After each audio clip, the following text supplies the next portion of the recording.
So hi guys, my name is Rachel. I am one of the co-founders of Elements Learning Collaborative. We are doing our second week of these weekly live tips and questions for parents session. But in light of recent events, we're going to share something off our schedule. We're going to talk about children's books that address racial justice and what we can do as parents. Um, and so we can encourage everyone to do their own research by reading and listening to experts on the topic, but we are not experts on how to talk to kids about race. So we are happy to pass along some helpful resources to get you started.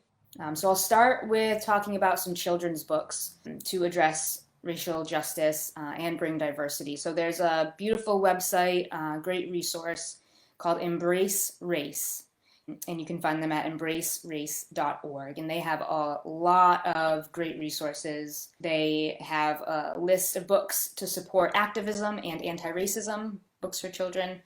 And then they also have a list of books with diverse characters and diverse authors so that we can see people of color and Black characters in stories so that children can begin to develop views about equality and that people of all colors are deserving of that same respect and life and everything. The Embrace Race resources have children's book sites and blogs that they support. They've got a list of where to get ebooks for kids online, which can be really useful now if we don't want to be purchasing our own books or can't access the library. They have some ebook listings there. And then another great resource on embracerace.org is an interview with the co-founder Andrew Grant Thomas on NPR, and he's talking about reading books that address racism with children. And the title of that talk is Some Great Tips on How to Decide What Your Kids Are Ready For. And so that can be an important resource that we want to point our supporters and parents to as well. So again, that's the embracerace.org website. So there's certainly plenty of books for adults out there. Maybe you've seen some recommended to you through different Black voices over the past week. We want to encourage books to be purchased from small companies, from Black-owned bookstores, and the importance of that being that where we spend our money gives power to certain people. So we encourage you to support small Black-owned bookstores.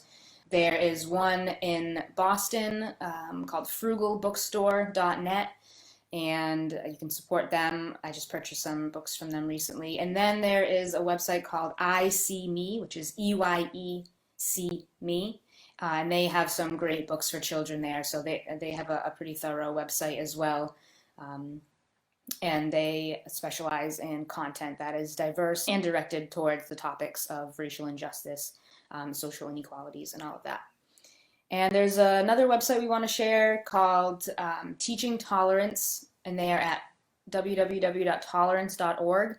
And this website is geared more towards educators, teachers, administrators, counselors, people who are working with children, they say from kindergarten through high school. They've got an article called Let's Talk, where they discuss these ways to have conversations with children. There are different PDFs that you can download, and they also have webinars. So that's a really great resource to help teach yourself how to have these conversations. Again, we're sharing these resources so that you can go and read and listen to experts on the topic, hear from these Black voices.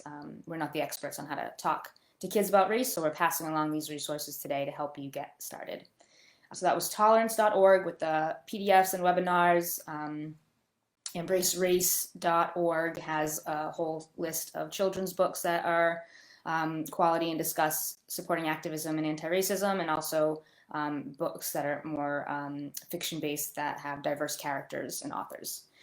We'll talk a little bit about what parents can do now. So of course, whatever we're trying to teach our children, it's best if we model that behavior. So our words about behavior are often superseded by our actions. And so we want to encourage parents to model not only respect and equality, but to model openness to new conversations, willingness to learn, model being comfortable talking to people of different cultures.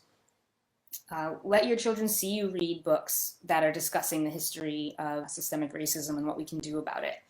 One of the many important books out there is Ibram Kendi's How to Be an Anti-Racist, and that book is highly recommended for adults.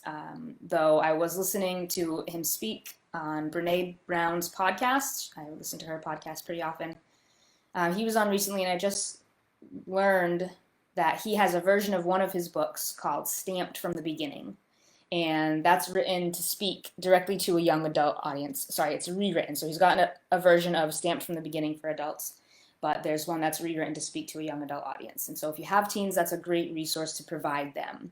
Teens especially can be really empowered if they know that you're speaking your voice to your elected officials on any topic that can be, certainly broadened outside of this current issue. But let your children see you take action. If you are feeling motivated to call your elected officials or the attorney general or a police chief, it's okay to have your kids around for that, or to discuss your actions with them and your reasoning for taking that action. Maybe they hear you having those conversations within your own family.